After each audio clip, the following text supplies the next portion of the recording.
अगर विपक्ष मेरे वक्तव्य को सुनने का धैर्य रखे तो बहुत सारी चीजें उजागर हो सकती हैं। You are not India, for India is not corrupt. India believes in merit and not dynasty. And today of all the days, people like you need to remember what was told to the British: quit India. Corruption, quit India. Dynasty, quit India. Merit now finds place in India. अध्यक्ष महोदय, सबसे पहले आपकी पीठ पर, आपके आसन पर जिस प्रकार का आक्रामक बर्ताव आज देखा गया, उसका मैं खंडन करती हूं। पहली बार राष्ट्र के इतिहास में भारत मां की हत्या की बात की और कांग्रेस पार्टी यहां पर तालियां बजाती रही।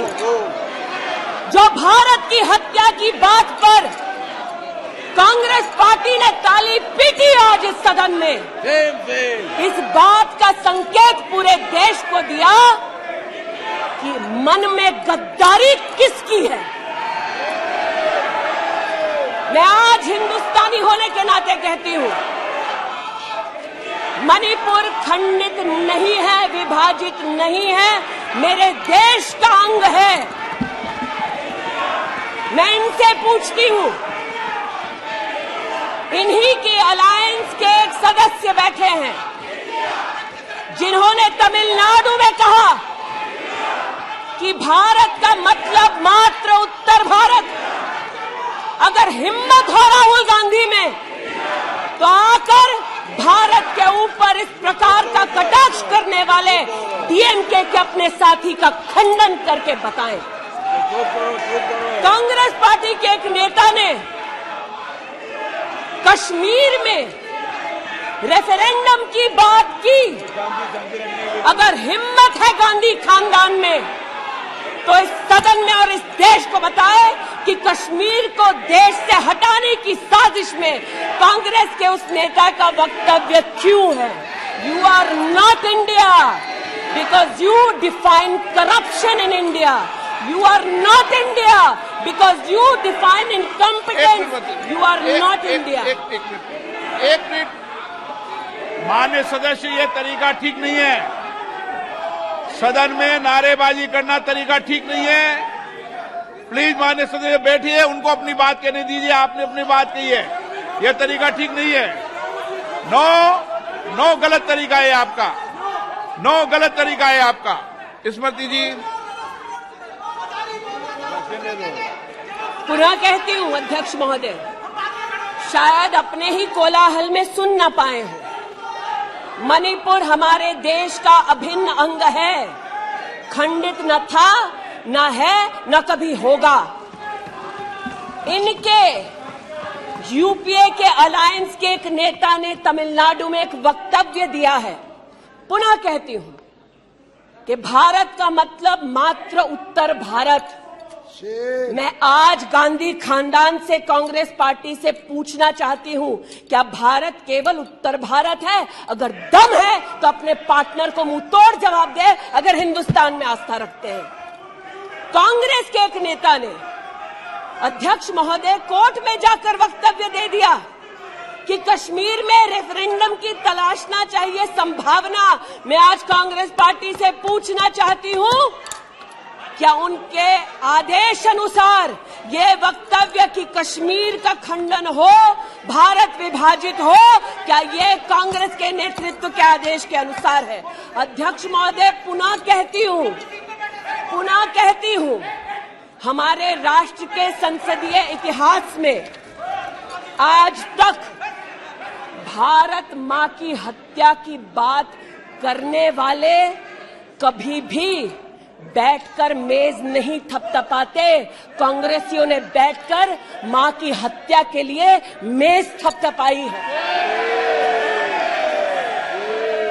ये बात करते हैं इंसाफ की, ये चेहरा धूमिल है, ये चेहरा धूमिल है। मैं बताऊं किसका चेहरा है, मैं बताऊं किसका चेहरा है अध्यक्ष महोदय।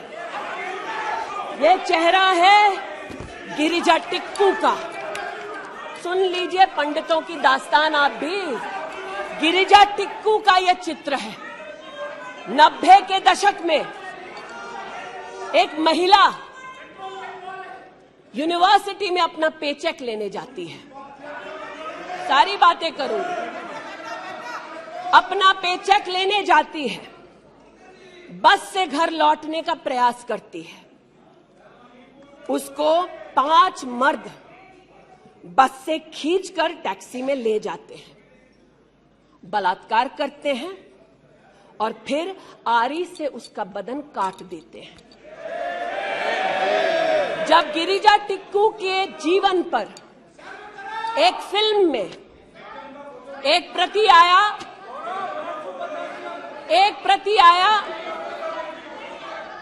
मैं आज कहना चाहती हूं कि कांग्रेस के कुछ प्रवक्ताओं ने उसको प्रोपेगेंडा कहा। सरला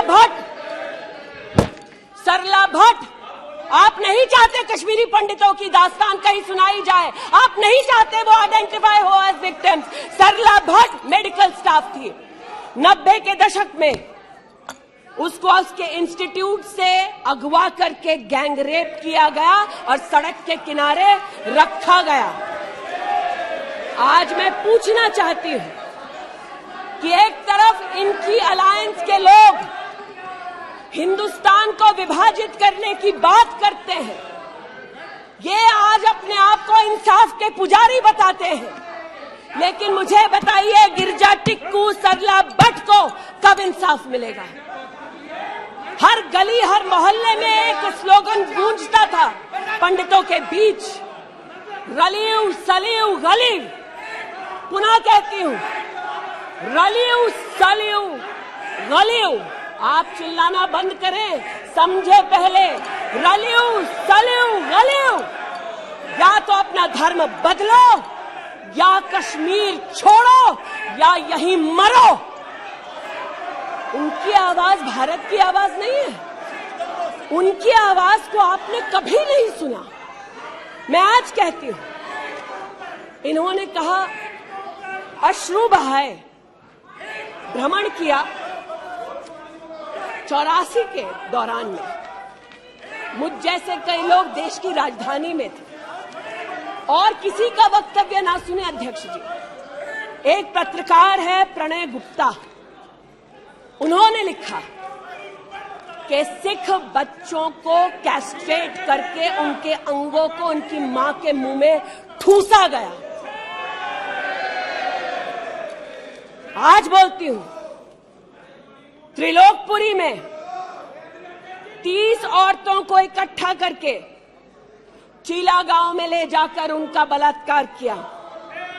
सुल्तानपुरी में एक महिला ने एफिडेविट दी है, मेरे हस्बैंड को मार दिया, बेटी को शादी से एक रात पहले उठाकर ले गए और उसका बलात्कार किया।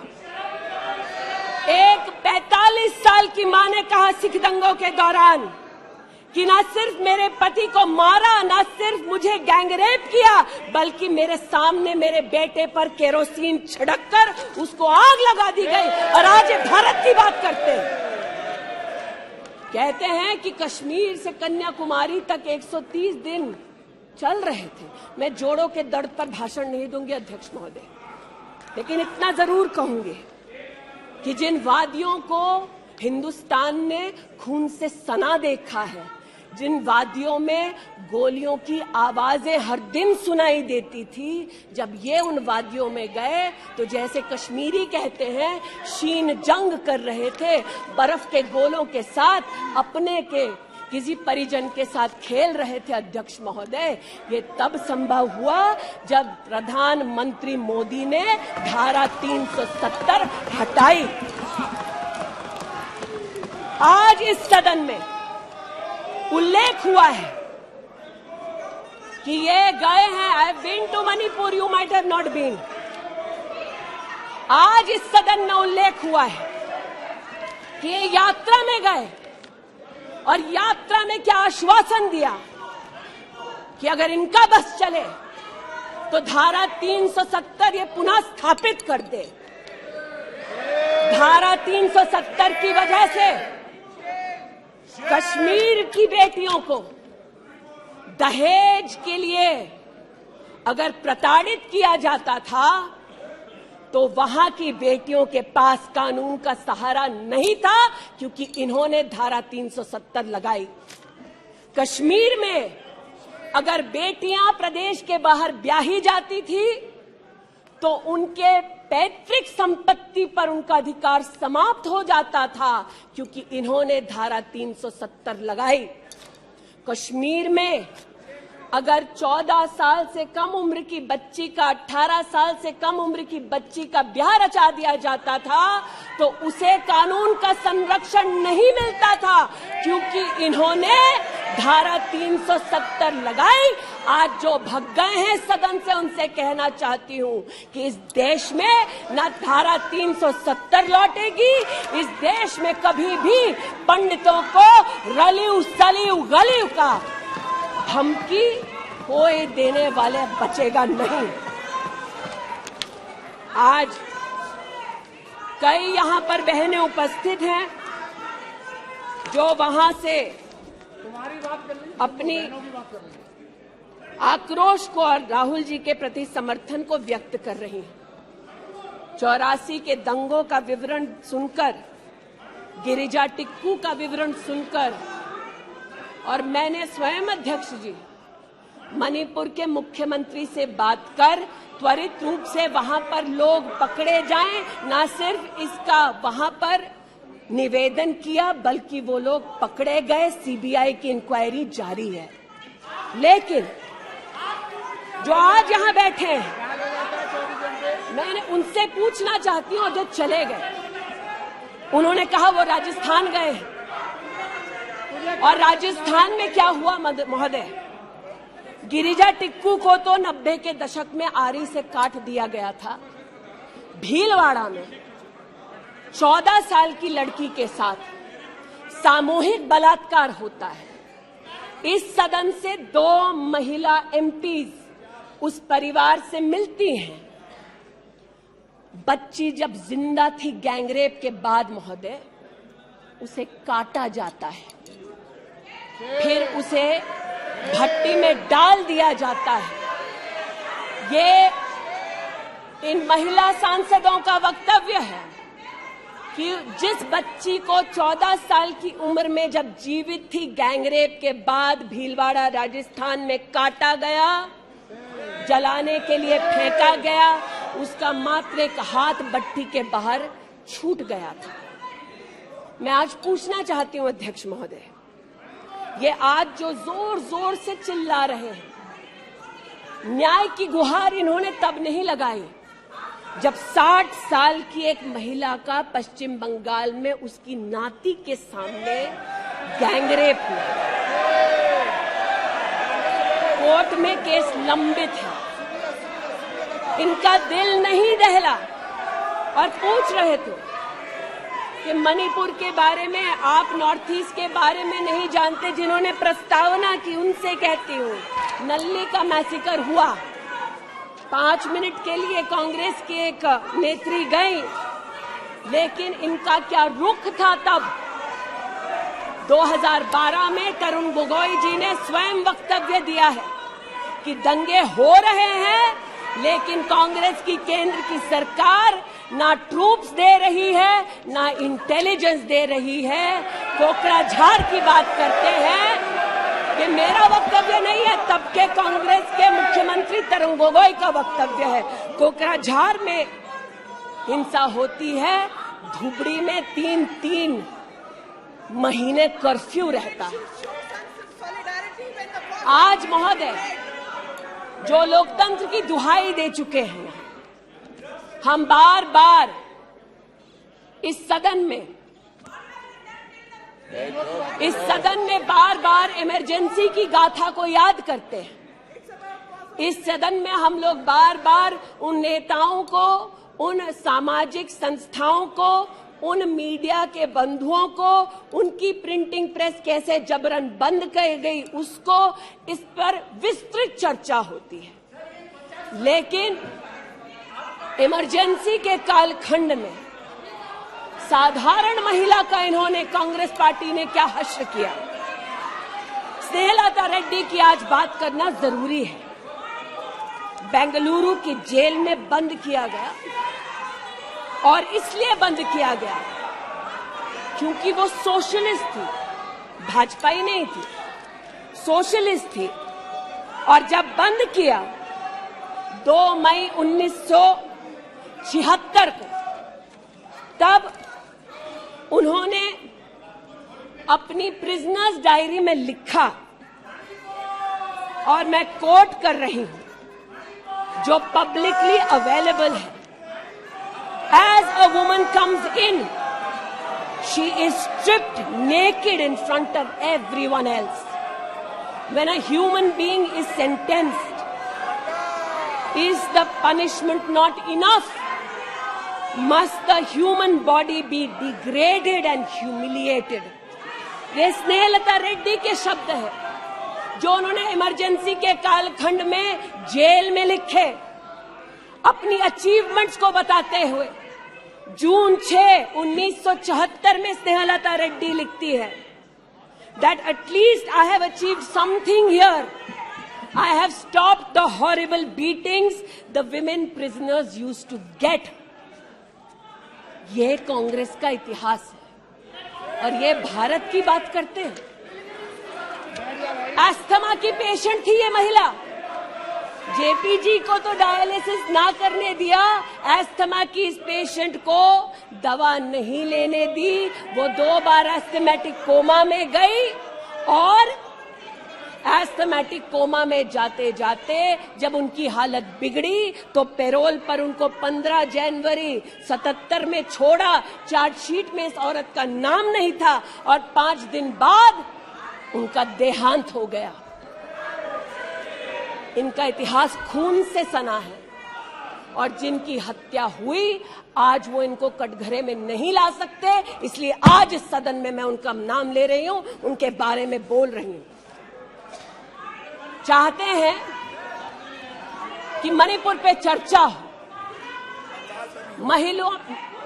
मणिपुर पे चर्चा करने के लिए बार बार पार्लियामेंट्री अफेयर्स मंत्री ने गुहार लगाई, बार बार देश के गृह मंत्री ने कहा, हमारे श्रद्धेय राजनाथ जी ने भी कहा कि आप मणिपुर पे सदन पर चर्चा कीजिए, हम चर्चा के लिए तैयार हैं, भागे ये, हम नहीं, भागे ये और हम नहीं। और भागने के पीछे कारण क्या? क्योंकि गृह मंत्री जब बोलने लगेंगे, परतें जब खुलने लगेंगी, तब ये मौन साध लेंगे। मौन मुद्रा का उल्लेख हुआ था, मौन थे ये लोग कई चीजों पर और आज भी हैं। अध्यक्ष महोदय, मेरे हाथ में केपीएमजी की एक रिपोर्ट है जो इनके कार्यकाल से संबंधित है, जो कहता है कि करप्शन की वजह से यूपीए की कार्यकाल में हमारे देश की जीडीपी की ग्रोथ को 9% का नेगेटिव इम्पैक्ट होगा। ये अंतर्राष्ट्रीय एजेंसीज बोल रही थी, लेकिन ये चुप थे, आज भी चुप हैं। जो लोग जीरो लॉस थियरी सिखाते थे, आज उसी कांग्रेस के एक नेता को कोयला घोटाले के लिए सजा हुई है और वो चुप है। लेकिन चुप और बहुत सारी चीजों में रहे महोदय। 2005-06 में यूपीए की सरकार को यह ज्ञात हो गया था कि खुले में शौच करने की वजह से महिलाओं का बलात्कार हो रहा है। 2005-06 में इनको पता था, ये सरकारी सर्वे में ज्ञात हुआ है, लेकिन ये चुप थे।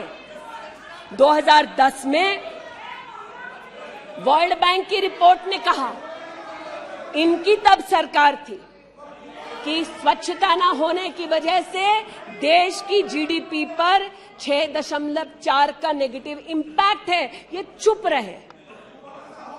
महिला का बलात्कार खुले में शौच में हो रहा था, इनको पता था, ये चुप रहे। 2014 तक देश में केवल 39% आबादी को इन्होंने टॉयलेट की व्यवस्था सुनिश्चित करके दी। 2019 तक 100% कवरेज हुआ।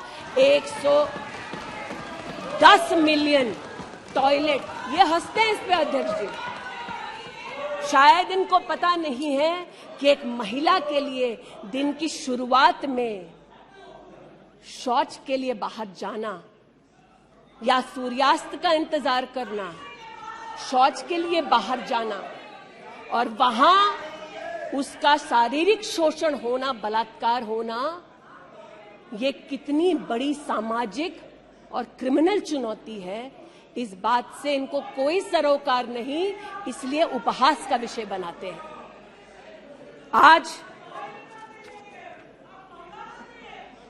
मुझे ये कहते हुए शर्मिंदगी है कि मैं यहां पर कह रही हूं कि खुले में शौच करने वक्त औरत का बलात्कार होता है, ये उपहास उड़ा रहे हैं और महिला उपहास उड़ा रही है।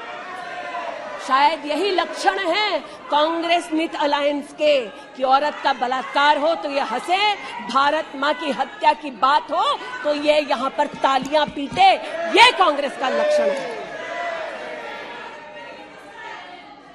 इनकी प्रस्तावना के वक्त ये कहा गया कि हम बात करेंगे मात्र एक व्यक्ति से, हम किसी मंत्री से बात नहीं करेंगे, क्योंकि मंत्रियों की कार्यशैली पर इनको चर्चा नहीं करनी। और शायद सच भी है, इनका अपना अनुभव है कि इनके यहां पावर का केंद्र बिंदु एक था। यहां पर फर्क यह है कि हम सब कलेक्टिव रिस्पॉन्सिबिलिटी के भागीदार हैं। इसलिए आज जब गजेंद्र शेखावत जी के मंत्रालय की ओर से टॉयलेट की व्यवस्था होती है तो मैं एक महिला सांसद और नागरिक के नाते इनका भी उतना ही अभिनंदन करती हूं जितना कि प्रधानमंत्री जी का। जल जीवन मिशन महोदय, हमारे देश में जब इनकी सरकार थी तो मात्र 3 करोड़ परिवारों तक नलके से पानी पहुंचता था। अब 2019 का आंकड़ा कहता है कि आपने तब तक 9.5 करोड़ तक पानी पहुंचाया और अब लगभग 19 करोड़ 40 लाख और 12 करोड़ 40 लाख तक आपका पानी नलके से पहुंच चुका है। लेकिन इनको इससे भी सरोकार नहीं कि अगर टॉयलेट बना, महिलाओं का शोषण कम हुआ, देश की साधारण महिला का सम्मान बढ़ा, तो इनसे इनका कोई सरोकार नहीं। स्पष्ट है, गरीब के घर में नल से जल पहुंचा तो कांग्रेस का उसका कोई सरोकार नहीं। ये स्पष्ट है और सही है। हमारा सरोकार है, देश हमारा है, सेवा हमारी है।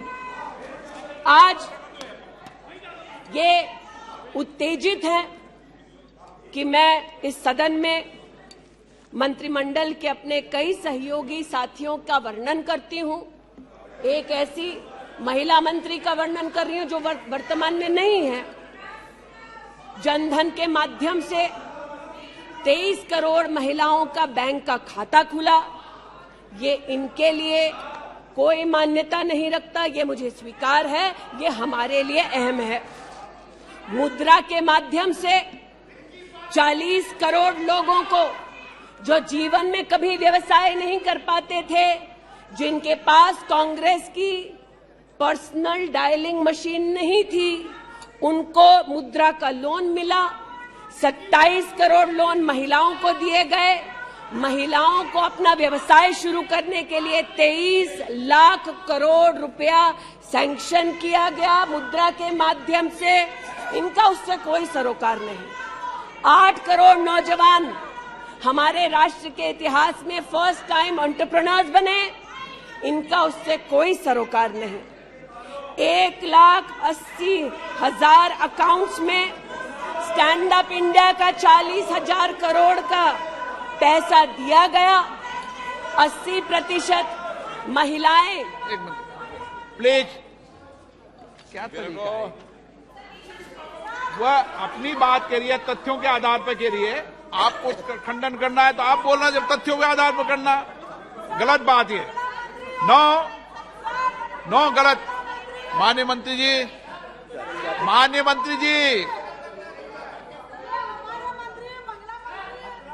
आपकी अनुमति से सर मैं पुनः बोलूं तो जैसा कि मैंने कहा, महिला का अगर आर्थिक सामाजिक उत्थान होता है तो इससे इनको कोई सरोकार नहीं।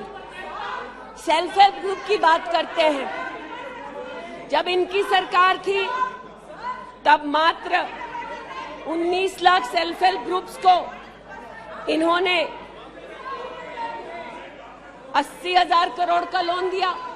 हमने 9 करोड़ महिलाओं को 5 लाख करोड़ की आर्थिक व्यवस्था करके दी देश के सेल्फ हेल्प ग्रुप में। यह हमारा अभिमान है। जो आज महिला के बारे में चर्चा कर रहे हैं, टोका-टोकी बंद करो सर। जब इन्होंने महिला संबंधित बजट की व्यवस्था की तब इनके कार्यकाल से 130% ज्यादा बजट हमारे प्रधानमंत्री जी ने देश की महिलाओं को समर्पित किया। ये हमारा अभिमान है। आयुष्मान भारत के अंतर्गत 10 करोड़ परिवारों में महिलाओं को आयुष्मान भारत का कार्ड मिला। आज तक 2 करोड़ 60 लाख महिलाओं ने हॉस्पिटल वेलनेस सेंटर में सुविधाएं ली। ब्रेस्ट कैंसर में 12 करोड़, सर्विकल कैंसर में 8 करोड़ महिलाओं ने स्क्रीनिंग कराई। इनका उससे कोई सरोकार नहीं, बल्कि इनका उनसे सरोकार है दिल्ली में, जिन्होंने आयुष्मान भारत योजना दिल्ली में लागू ही नहीं की। इनका उनसे सरोकार है। देश में मोदी सरकार में 3 करोड़ 84 लाख घर बने, जिनमें से 2 करोड़ 86 लाख महिलाओं को मिले। इनका उनसे कोई सरोकार नहीं, क्योंकि गरीब महिला लखपति दीदी बन गई, वो हमारा अभिमान है, इनका नहीं।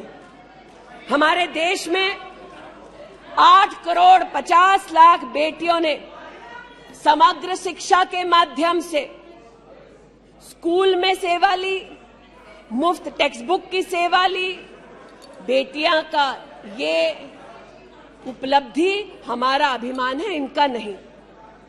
5 लाख से ज्यादा बेटियों के लिए स्कूलों में अलग से टॉयलेट की व्यवस्था हुई। ये इनका अभिमान नहीं, हमारा अभिमान है। हमें अपनी बेटियों पे गर्व है। 5 लाख दिव्यांग बेटियों को मंथली स्टाइपेंड मिलता है। ये सेवा हम देश की बेटियों को दे सकते हैं। ये हमारे लिए बहुत बड़ा प्रभु का उपकार है। 1,28,000 बेटियों को मेरिटोरियस स्कॉलरशिप दी जाती है, 12,000 रुपए की हर साल। ये सेवा का मौका परिवारों ने हमको दिया।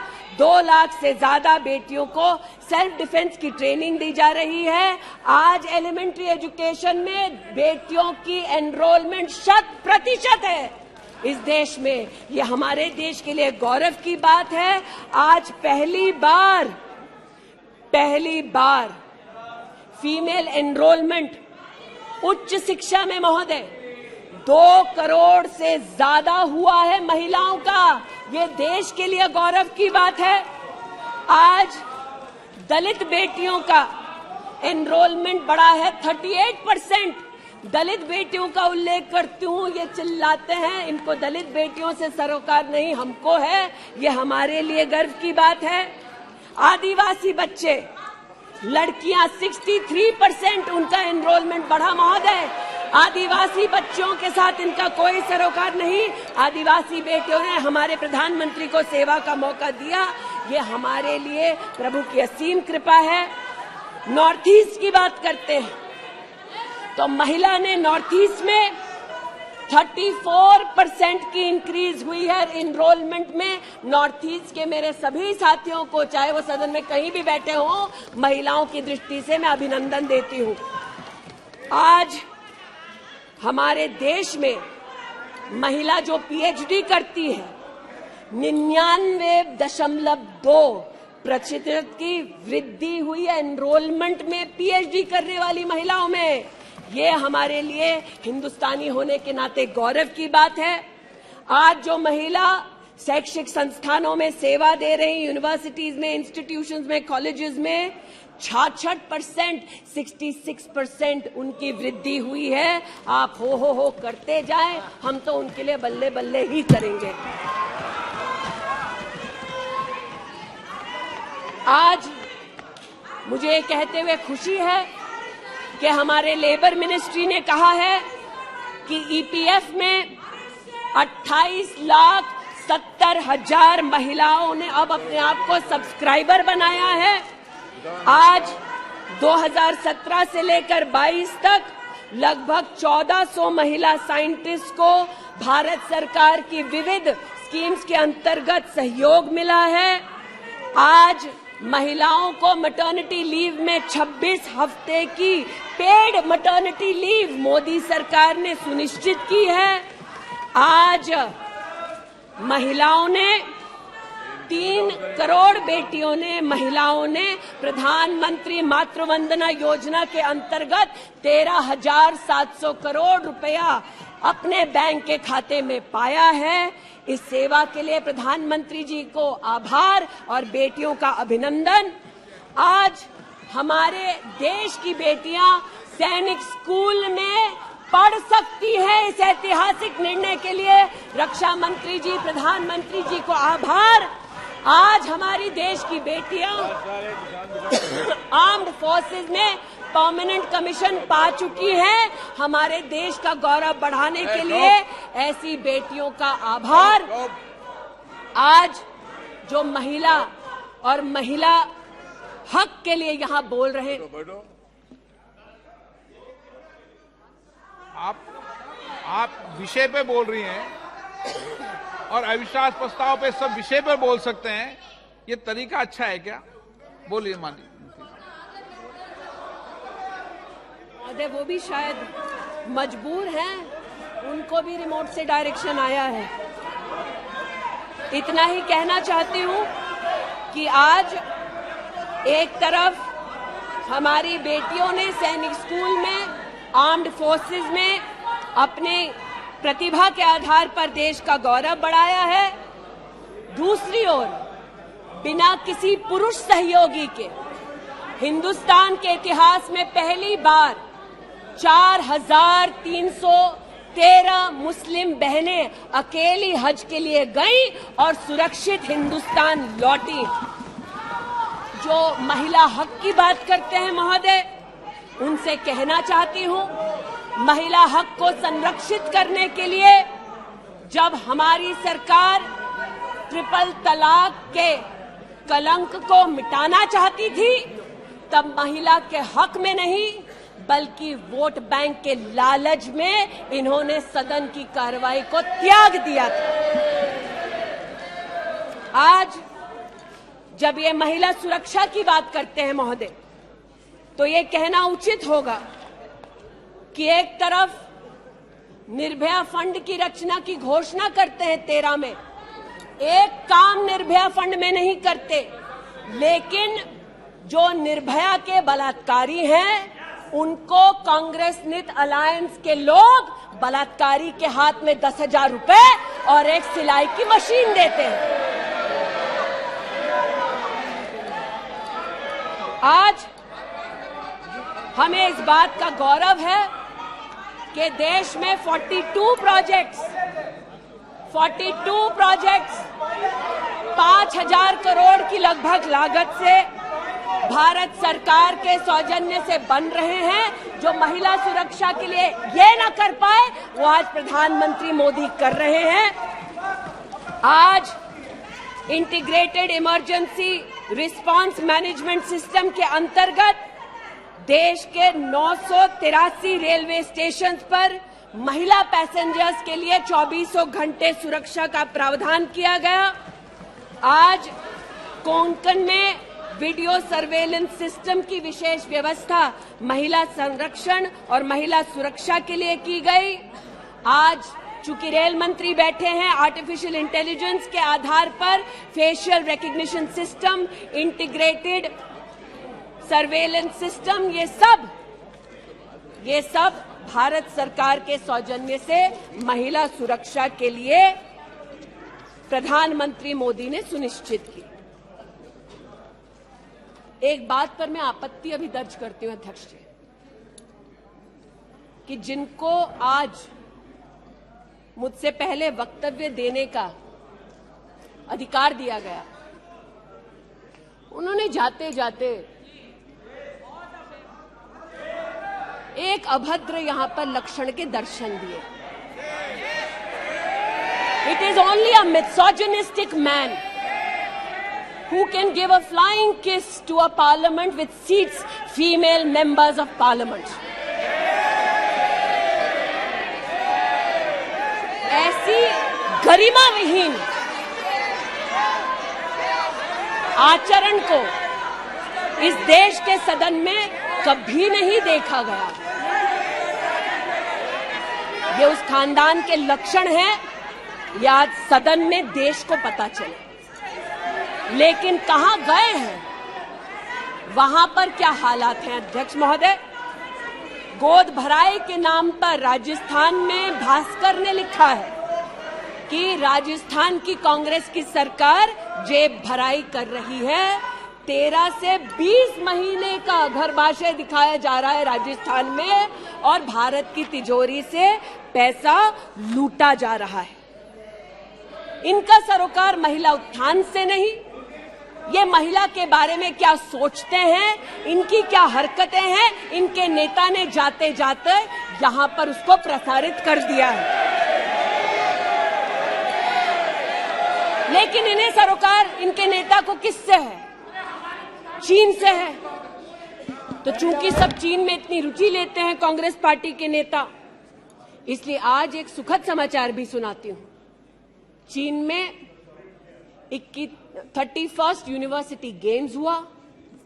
1959 से लेकर आज तक भारत को मात्र 18 पदक मिले। इस बार 26 मेडल का रिकॉर्ड हिंदुस्तान के बच्चों ने स्थापित किया। भारत मां के टुकड़े के लिए तालियां बजाते थे, भारत मां के बच्चों के लिए तो बजा दो। 11 गोल्ड, 5 सिल्वर, 10 ब्रॉन्ज। आज देश के यूनिवर्सिटी के छात्र देखें कि 31st यूनिवर्सिटी गेम में भारत का नाम रोशन करने वाले छात्रों के लिए मैं गुहार लगा रही हूं कि कांग्रेस पार्टी यहां अभिनंदन कर दे, लेकिन वो अभिनंदन से भारत के बच्चों को वंचित रखते हैं।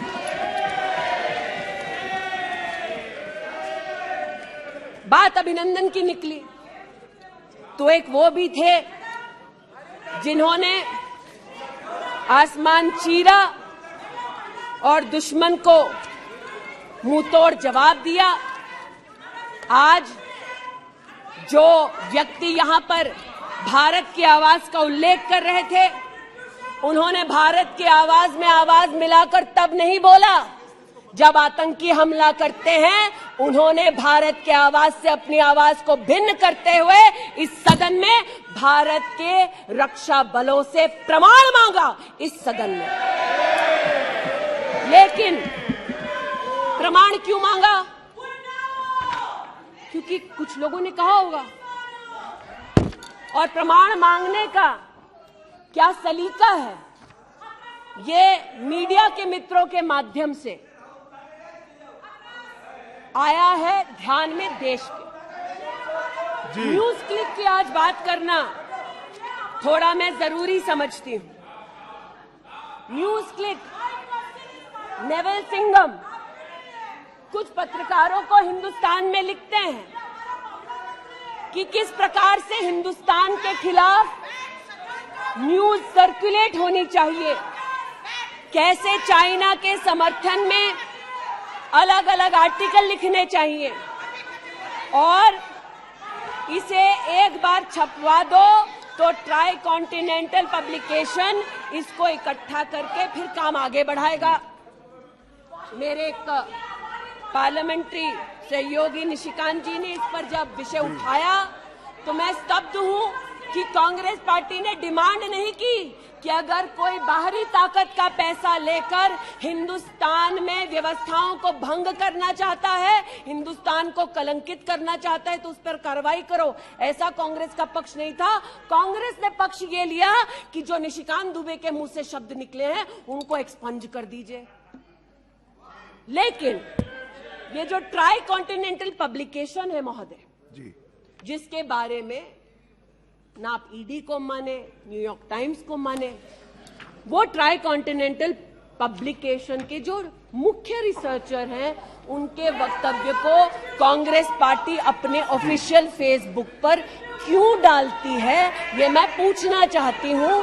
जो जानबूझकर भारत के किसानों के हितों के खिलाफ बोलते हैं, उनका वक्तव्य ट्राई कॉन्टिनेंटल पब्लिकेशन वालों का जो सीनियर फेलो या रिसर्चर है उसका वक्तव्य कांग्रेस, नेशनल कांग्रेस के फेसबुक पर 19 अप्रैल 2019 को क्यों पब्लिश होता है, ये थोड़ा बहुत शोध का विषय है, ये थोड़ा बहुत चर्चा का विषय है जी। आज मैं ये कहना चाहती हूं कि जब प्रस्तावना हुई, मैं तो प्रस्तावना के विरुद्ध खड़ी हूं। मैं नरेंद्र मोदी जी के नेतृत्व पर राष्ट्र के सभी नागरिकों के साथ पुनः विश्वास दर्शाते हुए अपना वक्तव्य देती हूं। लेकिन राहुल जी ने किस पर विश्वास जताया? राहुल जी ने विश्वास जताया मुस्लिम लीग पर। कहा सेक्युलर पार्टी है। शायद राहुल जी ने ना पढ़ा हो कि 80 के दशक में मुरादाबाद में 83 लोगों को मारने वाली मुस्लिम लीग, राहुल जी को बताना पड़ेगा सेक्युलर कैसे हुई। राहुल जी को आज जवाब देना होगा कि वो राष्ट्रभक्ति की बात करते हैं तो क्या जेएनयू में जाकर जब भारत तेरे टुकड़े होंगे का नारा दे रहे थे वो राहुल गांधी की देशभक्ति थी? राहुल गांधी को आज जवाब देना होगा, है तो नहीं। उनको आज जवाब देना होगा। जिस अफजल गुरु ने इस संसद पर हमला किया, उस अफजल गुरु के संरक्षक समर्थक को कांग्रेस पार्टी ने अपने पार्टी का नेता बना दिया, जिसने कहा यह राहुल गांधी की देशभक्ति है। राहुल गांधी की देशभक्ति आज बताती हूं। इन्होंने, घबराइए मत, आप ही के नेता बोलकर गए हैं, घबरा क्यों रहे हैं? बैठिए, आराम से बोल रही हूँ। जरा संक्षेप कीजिए। मैं पुनः बोलना चाहती हूँ अध्यक्ष महोदय, बहुत सारे व्यवधान आए, अब राहुल जी की बात चली है तो कृपा थोड़ी सी कर दीजिए। दोबारा कहती हूँ, क्या बोले हैं और क्या बाहर बोले हैं। देश के बाहर गए तो कहा आइडियाज ऑफ इंडिया कॉन्क्लेव में that there is going to be a Mars upsurge. India has massive amount of polarization. ये राहुल गांधी के शब्द हैं। इसका मतलब राहुल गांधी ने विदेश में जाकर कहा हिंदुस्तानी सौहार्द की भूमिका में नहीं रहते। राहुल गांधी ने कहा कि हिंदुस्तानी भाईचारे में इतना विश्वास नहीं करते because there is a massive amount of polarization. और राहुल गांधी ने कहा there is going to be a mass upsurge. Now the question is, how can the opposition effectively use the upsurge to change politics? मतलब उन्होंने कहा कि देश में उथल पुथल होगी। मैं स्पष्ट करना चाहता हूं, विपक्ष इस उथल पुथल को कैसे इस्तेमाल कर सकता है ये मैं सोच रहा हूं। फिर उनका शब्द है देश में केरोसिन फैला है, हमें एक चिंगारी की जरूरत है। आज पूछना चाहती हूं, माचिस ढूंढते ढूंढते राहुल गांधी कहां गए? अमेरिका गए? तंजीम अंसारी के साथ जो पाकिस्तानी इमाम जावेद अहमद के साथ ताल्लुक रखते हैं, अमेरिका में अपने कार्यक्रमों को उनके साथ करवाया। राहुल गांधी, मिन्हाज खान, जो हिंदुस्तान के खिलाफ आवाज बुलंद करते हैं, उनके साथ उन्होंने मीटिंग की। आज जो लोग इस देश में एस्पियोनाज के लिए पकड़े जाते हैं, उनका राहुल गांधी ने जाकर विदेश में समर्थन किया। वे तब से अडानी अडानी कर रहे हैं, तो अब थोड़ा मैं भी बोल दूं। फोटो मेरे पास भी है। इतना ही खराब है तो जीजा जी उसके साथ क्या कर रहे हैं? तो निशिकांत जी सही कहा, किसी को सेट करो, किसी को भेंट करो। पूछना चाहती हूं, 1993 में मुंद्रा पोर्ट में कांग्रेस की सरकार ने अडानी को जगह दी। तब प्रधानमंत्री कौन थे? कांग्रेस के थे। वित्त मंत्री कौन थे? मनमोहन सिंह थे। अडानी बोल रही हूं। यूपीए के कार्यकाल में अडानी को इन्होंने 72,000 करोड़ का लोन दे दिया। क्यों दिया? राजस्थान में 60,000 करोड़ से ज्यादा का समझौता कर लिया गहलोत जी के साथ। 20,000 एकड़ जमीन ले ली। क्यों किया? केरल में कांग्रेस की यूडीएफ सरकार के साथ पोर्ट का काम क्यों दिया? महाराष्ट्र में जब कांग्रेस के पास सत्ता थी, तो फिर कांग्रेस ने अडानी को पोर्ट का काम क्यों दिया? बंगाल में हल्दिया पोर्ट का काम अडानी को क्यों दिया? छत्तीसगढ़ में कांग्रेस पार्टी ने अडानी को काम आदिवासियों ने मना किया, फिर भी क्यों दिया? अब इसमें बेटा कितना सेट होगा, दामाद को कितना भेंट होगा, हम क्या जाने। लेकिन आज अरे दामाद का मामला है, बैठ जा भाई। दामाद आपका नहीं है, जिनका है वो नहीं चिल्ला रहे, आप क्यों चिल्ला रहे? बैठ जाइए भाई। जिसका है दामाद वो नहीं चिल्ला रहे, आप क्यों चिल्ला रहे? बैठिए। अरे बैठ जाइए, बैठ जाइए, बैठ जाइए, बैठ जाइए, बैठ जाइए। कोयले घोटाले में पकड़े गए, 2G में भी पकड़े जाएंगे। बैठ जाइए प्लीज। आप बताइए, इस पूरी बला की जड़ महोदय, पूरी बला की जड़ परिवारवाद में है, और परिवारवाद की राजनीति की जड़ कांग्रेस पार्टी में है। इनके अलायंस के लोग चारा खाते हैं, ये उनके घर मटन खाने चले जाते हैं। इनके अलायंस के लोग रेल की नौकरी के लिए गरीब की जमीन खाते हैं, जाके वो उन्हीं लोगों को गले लगाते हैं। और इनके सब के पीछे एक ही मजबूरी है, जो बड़ी विनम्रता से अजीत दा ने भी स्वीकारी कि मजबूरी हमारी कि तीसरी बार जनता कह रही है, फिर एक बार मोदी की बारी। Okay, now please conclude. तो मैं लिसन प्लीज। ये आज बैठिए। यहाँ पर उल्लेख कर रहे थे किसान की। आप भी बैठिए, आप किस लिए खड़े? ये बात आज कर रहे थे किसान की, तो किसान का क्या हश्र करते हैं वो मैं बताना चाहती हूँ। अध्यक्ष महोदय, थोड़ी सी मुझे मोहल्लत दे दें। ये मैं कहना चाहती हूँ उस क्षेत्र की बात, जिसकी मैं प्रतिनिधि हूँ, जहाँ पर बैठिए प्लीज, बैठिए दलित प्लीज मांग कर रहे थे विद्यालय की। 1982 में किसानों ने 4 बीघा 2 बिस्वा जमीन इंटर कॉलेज के लिए दी, और अमेठी में धोखे से किसानों की ये जमीन हड़पने वाले फाउंडेशन का नाम गांधी खानदान है। 2016 में राहुल जी दौरे में गए तिलोई, वहाँ पर लोगों ने कहा, 200 छात्रों ने सुनिए कि जमीन वापस ले दो, हमारे लिए कॉलेज की व्यवस्था करो। इन्होंने अपने अलायंस पार्टनर के साथ उन छात्रों को जेल भगा दिया। 17 में जेल भगाया। सेठा गौरीगंज में प्रमाण है, आ जाओ गौरीगंज, दूध का दूध, पानी का पानी, यही कर दूंगी। गौरीगंज सेठा रोड पर जमीन हब्जाली, भूसियावा मार्ग पर, नरसिंह भानपुर पर, मुंशीगंज में जमीन हथियाली, ये उनका संस्कार है। जमीन कौन कौन हड़पता है, ये कांग्रेस की गाथा स्पष्ट है। जहां ये हैं वहां पर आज मैं अभिनंदन देती हूं रेल मंत्री का कि रेल कोच फैक्ट्री रायबरेली में भी 10,000 कोचेस तब बनी जब नरेंद्र मोदी देश के प्रधानमंत्री बने। पीड़ा हो रही है जी। मैं बस इतना बताना चाहती हूँ कि आज जो किसानों का दम भरते हैं, बालियान साहब शायद यहाँ नहीं है, मैं अमेठी के किसानों की ओर से विशेष बालियान साहब आपको नतमस्तक होकर आभार व्यक्त करती हूँ। राष्ट्र के इतिहास में पहली बार अमेठी में खाद की रैक उतरी जब मोदी आए।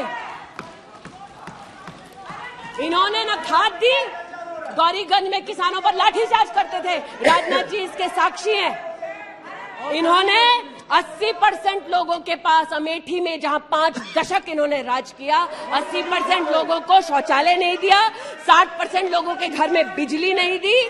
और ये आज लोकतंत्र की बात करते हैं, अपनी प्रतिभा की बात करते हैं।